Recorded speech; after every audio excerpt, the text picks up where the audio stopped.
電車要唔要做保養？保時捷 Taycan 同 Macan EV 保養要做啲咩項目？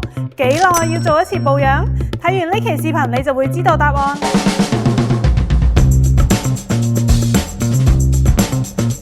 首先係保養檢查，第一，檢查電氣設備、雨刮器系統、大燈、喇叭是否正常工作，使用專檢電腦檢查車輛是否存在故障碼，同時重設保養週期。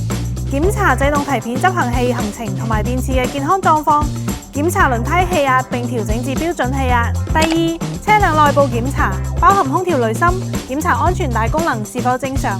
第三，行李箱部分，檢查雨刮水防凍液是否充足。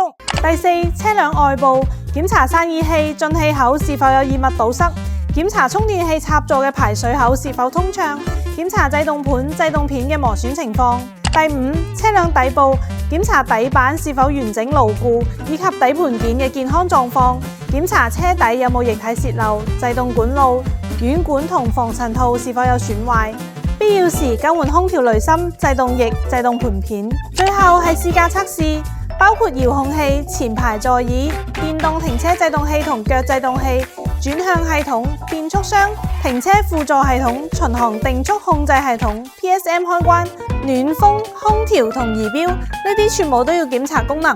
保時捷電車每1萬公里或者每1年就要做一次保養，只有按照標準嘅規程進行保養檢查，先可以讓你嘅愛車歷久彌新。下一期視頻話你知 Taycan 同 Macan EV 點解要做保養，以及保養嘅價值喺邊度。